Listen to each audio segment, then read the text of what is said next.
الله وكفى وسلام على عباده الذين اصطفى خصوصا على أفضلهم وخاتم النبيين محمد الأمين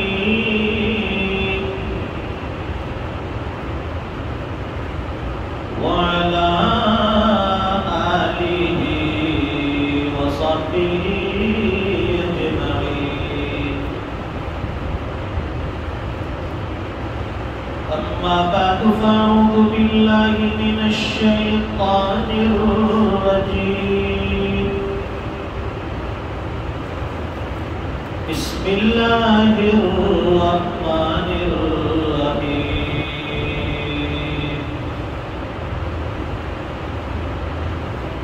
ألم يجدك يتيما فآوى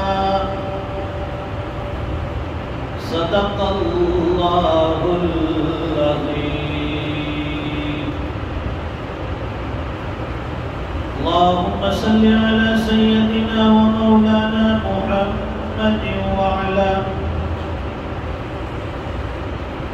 وعلى آل سيدنا محمد وبارك وسلم.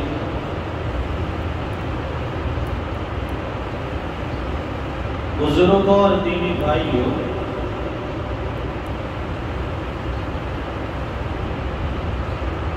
یہ ربیع الاول کا مہینہ ہے اور یہ وہ مہینہ ہے کہ جس میں میرے اور آپ کے اور پوری انسانیت کے نبیوں کے سردار امام الانبیاء سرور کائنات فخر موجودات جناب محمد رسول اللہ صلی اللہ علیہ وسلم دنیا میں تشریف لائے. ربیع یہ عربی زبان کا لفظ ہے اور اس کے معنی ہوتے ہیں موسم بہار کے. موسم بہار جس میں درخت پتوں سے بھرے ہوتے ہیں، پھلوں سے بھرے ہوتے ہیں، کلیاں کھلی ہوتی ہے، باغات کے اندر پھول طرح طرح کے رنگ برنگی کھلے ہوتے ہیں. ایسے بہار کے موسم کو ربیع کہتے ہیں. ربیع فی ربیع فی ربیع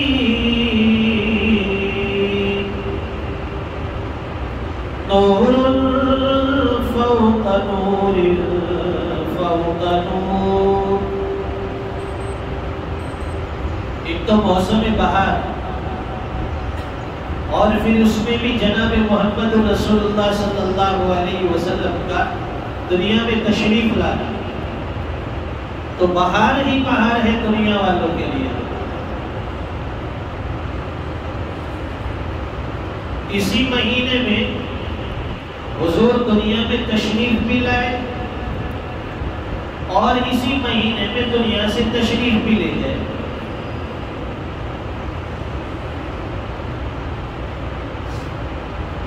تو یہ دنیا کے لیے بہت بڑا انعام تھا اللہ کا کہ جو نبی آخر الزمان کی شکل میں عطا کیا. ہمارے گھروں میں جو دوائیوں کی بوتل ہوتی ہے، دوائی کی بوتل پر ایک عبارت لکھی ہوتی ہے کہ اس کو استعمال کرنے سے پہلے اچھی طرح سے ہلا لیں. ڈاکٹر آپ کو یہی صلاح دے گا، مشورہ دے گا کہ پلانے سے پہلے اس کو ہلایا جائے.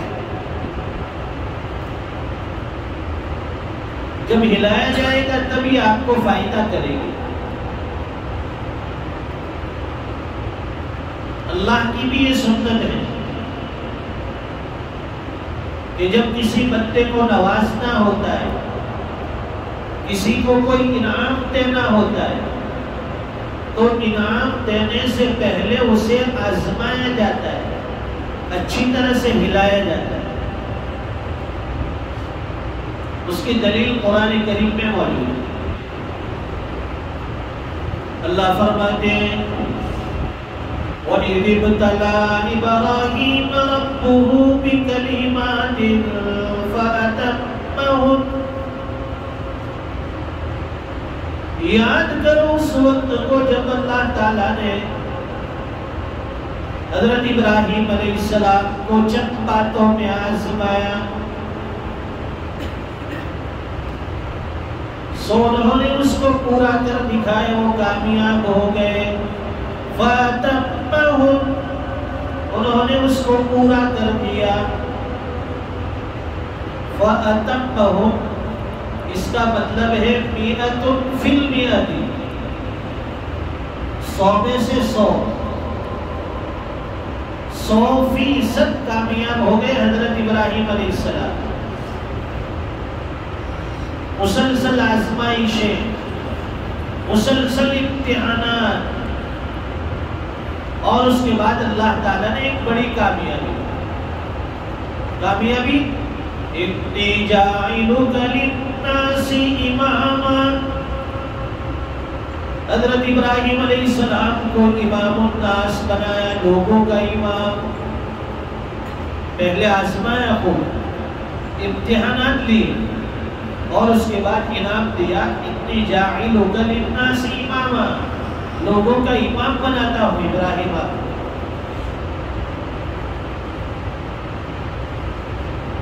اسی طرح سے پہلی امتوں کو آزمایا گیا،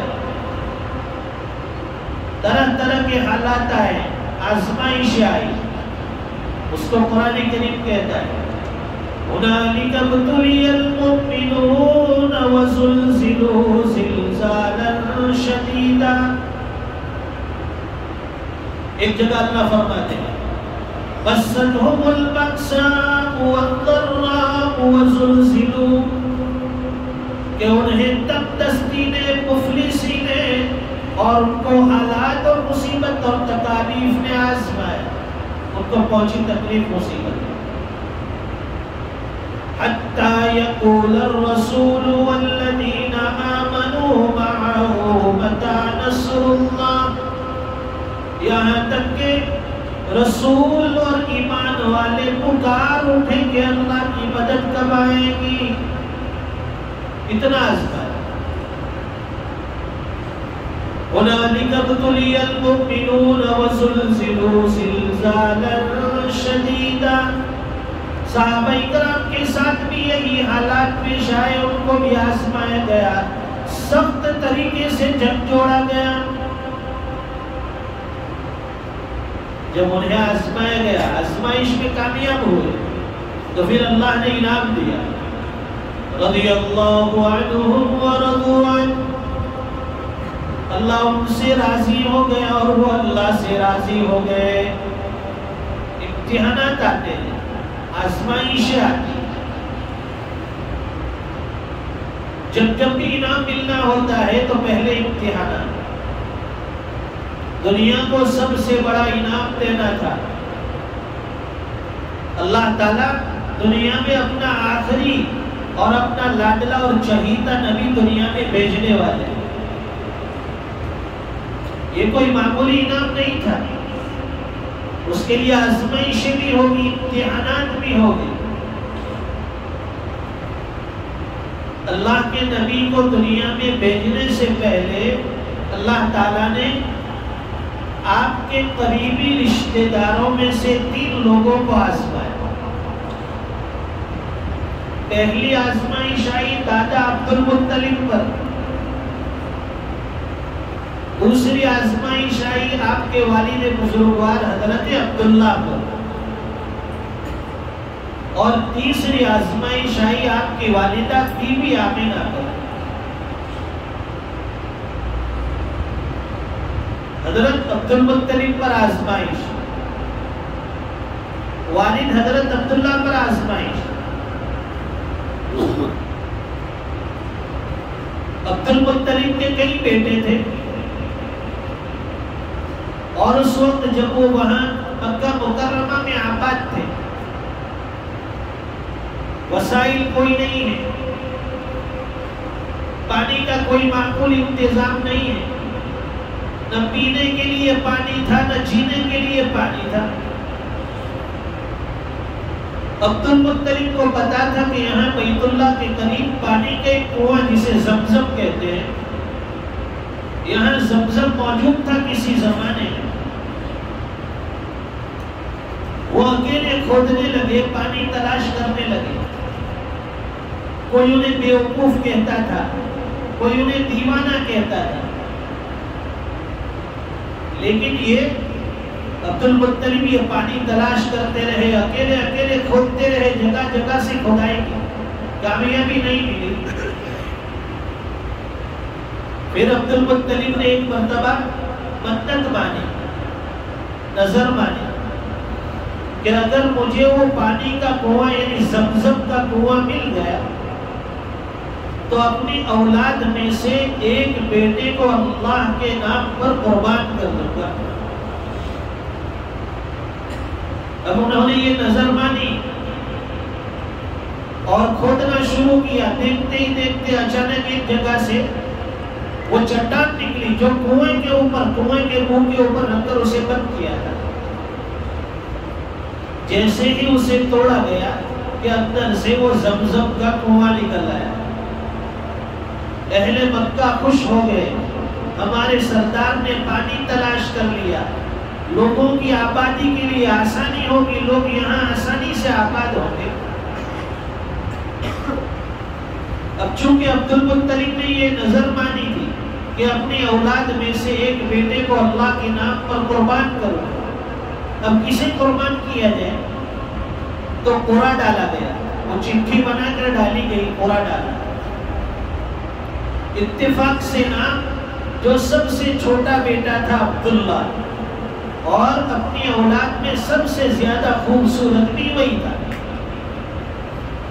ایک تو چھوٹا بھی ہو اور اوپر سے خوبصورت بھی ہو تو ظاہر ہے کہ ماں باپ کو اس سے کیسی محبت ہوگی، کیسی انسیت ہوگی۔ وہ قرعہ حضرت عبداللہ کے نام پر نکلا۔ عبد المطلب تیار ہو گئے اپنے بیٹے کو اللہ کے راستے میں قربان کرنے کے لیے۔ لوگوں نے سمجھایا کہ بیٹے کے بجائے آپ اونٹوں کی قربانی دے دو، اونٹ اللہ کے نام پر ذبح کر دو۔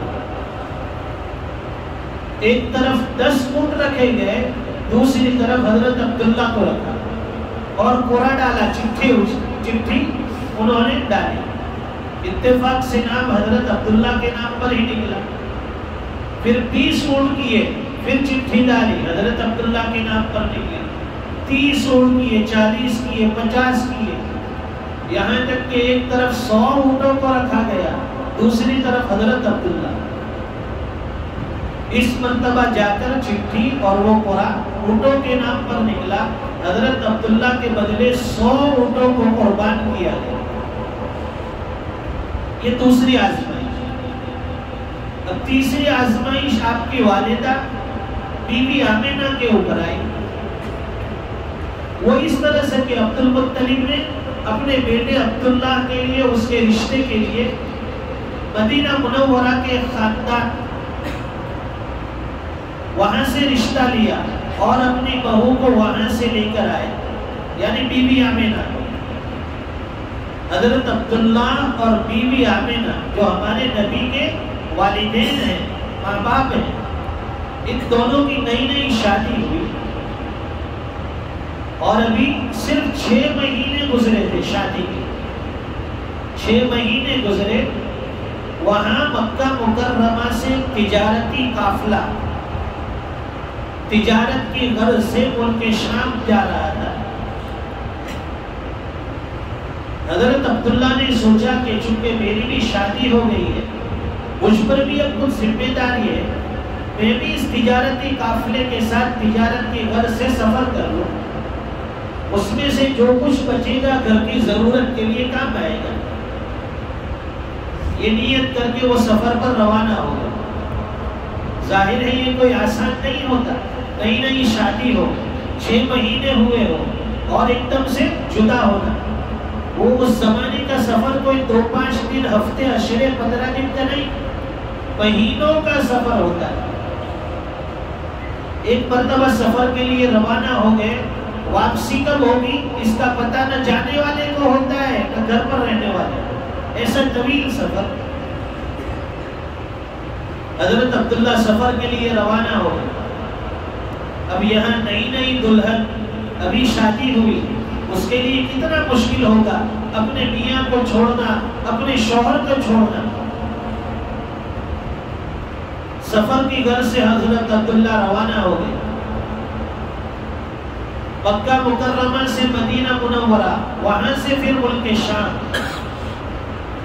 واپسی میں ملک شام سے پھر مدینہ منورہ آئے۔ جب مدینہ منورہ پہنچے تو حضرت عبداللہ کی طبیعت خراب ہو گئی، شدید بیمار ہو گئے، بخار ہو گیا، اور بخار بھی بڑا زبردست، افاقہ نہیں ہو رہا ہے۔ اب یہ قافلہ جو حضرت عبداللہ کو وہیں مدینہ منورہ جو ان کا سسرال تھا وہیں چھوڑ کر مکہ مکرمہ کے لیے روانہ ہو گیا۔ یہ حضرات مکہ مکرمہ تشریف لے آئے، قافلہ پورا مکہ مکرمہ پہنچا، یہاں بیوی انتظار میں ہے۔ اس زمانے میں ٹیلی فون نہیں تھا، خبر گیری کے کوئی ذرائع نہیں تھے، اس لیے بیوی تو بن سنور کر تیار تھی حضرت آمینہ کہ میرے شوہر حضرت عبداللہ آئیں گے۔ قافلے میں جتنے لوگ تھے سب لوگ یہاں پہنچ گئے۔ اب وہ انتظار کرتے ہوئے گھر کے دروازے پر چوکھٹ پر کھڑی ہے، سارے لوگ چلے گئے، حضرت عبداللہ نہیں آئے۔ پھر پتا چلا کہ وہ بیمار ہو گئے اور مدینہ منورہ میں ٹھہرے ہیں، وہاں ان کا علاج معالجہ ہوا۔ اب یہاں مکہ مکرمہ سے لوگ ان کو لینے کے لیے مدینہ منورہ نکلے۔ اللہ کا کرنا ایسا تھا کہ ان کے پہنچنے سے پہلے وہاں مدینہ منورہ میں حضرت عبداللہ کا انتقال ہو گیا۔ کتنی عمر تھی؟ حضرت عبداللہ کی عمر 18 سال اور بیوی آمینہ کی عمر 16 سال۔ ہمارے نبی آپ کی والدہ کے بطن پیٹ میں ہیں، پرورش ہو رہی ہے، دنیا میں آنے سے پہلے یتیم۔ قرآن کریم میں اللہ فرماتے ہیں أَلَمْ يَجِدْكَ يَتِيمًا فَآوَىٰ، کیا ہم نے آپ کو یتیم نہیں پایا پھر ہم نے آپ کو ٹھکانہ دیا؟ دنیا میں آنے سے پہلے یتیم، جس کا کوئی نہیں ہوتا، جس کا کوئی نہیں ہوتا اس کا رب ہوتا ہے، اور جس کا رب ہوتا ہے پھر اسی کا سب ہوتا ہے۔ دنیا میں آنے سے پہلے یتیم ہو گئے۔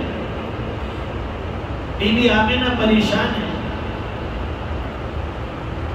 اب انہیں اندازہ ہے کہ میرے پیٹ کے اندر حمل ہے، بچہ ہے، 7 مہینے ہو گئے، لیکن ایسی کوئی علامت محسوس نہیں ہوتی تھی جو عام عورتوں کو ہوتی تھی، جیسے ابکائی آنا، وامٹنگ ہونا، طبیعت بار بار خراب ہونا، ایسی کوئی چیز نہیں، کیونکہ وہ تو نبی آخر الزمان جو دنیا میں کبھی کسی کو تکلیف نہیں پہنچا سکتے، اپنی ماں کو بھی پیٹ میں کبھی تکلیف نہیں پہنچائی،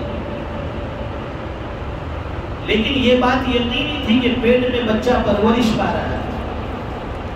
ایک دو چیزیں وہ اور نوٹ کرتی تھی بی بی آمینہ کہ جب میں راستے چلنے کے لیے گھر سے باہر نکلتی تھی تو جیسے ہی میں باہر نکلتی تھی درختوں کی ٹہنیاں مجھ پر جھک جاتی تھی، گویا کہ وہ بھی جھک کر مجھے سلام کرتی ہے، السلام علیکم۔ ایک بات اور تھی کہ رات کے وقت جب میں بیت اللہ جانے کے لیے گھر سے نکلتی تھی تو آسمان کے ستارے وہاں آسمان سے جھک کر میرے قریب آ جاتے تھے، گویا کہ وہ بھی جھک کر مجھے سلام کرتے ہیں۔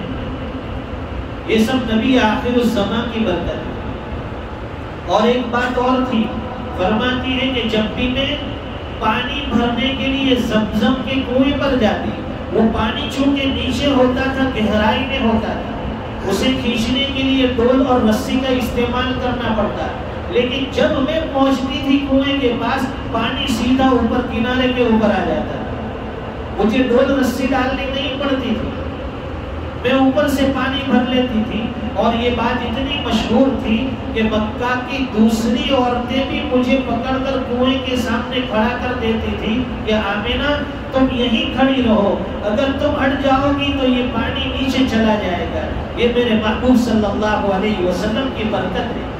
آپ ابھی دنیا میں تشریف نہیں لائے، آپ کے دنیا میں آنے سے پہلے لوگ آپ سے استفادہ کر رہے ہیں، آپ کے دنیا میں آنے سے پہلے لوگ آپ سے برکتیں حاصل کر رہے ہیں۔ اور آخری بات کہ جس رات آپ صلی اللہ علیہ وسلم دنیا میں تشریف لائے، آپ کی پیدائش ہونے والی ہے، آپ کے گھر میں چراغ میں جلانے کے لیے تیل نہیں تھا۔ بی بی آمینہ کہتی ہے کہ میرے گھر میں چراغ میں جلانے کے لیے تیل نہیں تھا، اتنی تنگستی تھی، لیکن آپ جب پیدا ہوئے تو صبح سحر کے وقت، یعنی جب صبح صادق کا وقت ہوتا ہے، اس وقت آپ کی ولادت باسعادت ہوئی۔ آپ یہ بتلانا چاہتے ہیں کہ جب دنیا میں یعنی جب صبح ہوتی ہے تو رات کی تاریکی اور اندھیرا چلا جاتا ہے، یہ دنیا میں ایسا مہمان آ رہا ہے کہ آج کے بعد دنیا سے کفر و شرک کی تاریکی ختم ہو جائے گی اور ہمیشہ کے لیے ایمان کا اجالا اور ایمان کی روشنی ہونے والی ہے۔ اللہ تعالی ہمیں سمجھنے کی توفیق عطا فرمائے۔ یہ ربیع الاول کا مہینہ ہے، کوشش کریں گے کہ اس مہینے میں انشاءاللہ حضور پاک صلی اللہ علیہ وسلم کی سیرت کے اوپر ہم گفتگو کریں گے۔ آئندہ جمعہ بھی انشاءاللہ اسی کے اوپر گفتگو رہے گی۔ اللہ تعالی عمل کی توفیق عطا فرمائے۔ وآخر دعوانا